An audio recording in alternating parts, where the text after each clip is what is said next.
என்ன பார்த்துட்ருக்கீங்க? அங்கே பார்த்தியா நாற்று நட்டுனுக்குறாங்க. இது பார்க்கவே ரொம்ப சந்தோஷமாக இருக்குது. சின்ன வயசு ஞாபகம்லாம் வருது எனக்கு. எங்கள் நிலத்துல இப்படி தான் நாற்று நடு வருவாங்களா, நானும் கூட சேர்ந்து நாற்று நடுவேன். கேவூர் நாற்று நட்டுருக்குறேன். இப்போ ஆசையாக இருக்குது பார்க்குறதுக்கே. என்ன பண்ணுறது? இப்போ நடு. நானா நட்டதான் நட்டுருக்க மாட்டேனா? நானே இப்போ தான் ஹாஸ்பிட்டலுக்கு போயிட்டு வந்தேன். டயாலிசிஸ் முடிச்சுட்டு. ஹாய் ஃப்ரெண்ட்ஸ், இந்த மாதிரி நீங்கள் சின்ன வயசில் நாற்று நட்டுருக்கீங்களா? நாற்று நட்டுருந்தா ஒரு லைக் மட்டும் போட்டு போங்க.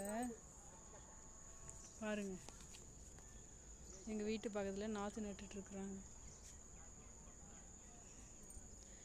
எனக்கு தெரியவே தெரியாது. காலையில் ஹாஸ்பிட்டலுக்கு போயிட்டு இப்போ வந்து பார்த்தாக்கா நாற்று நட்டுனுக்குறாங்க. ஃப்ரெண்ட்ஸ், பிடிச்சிருந்தா லைக் பண்ணுங்கள். பாய்.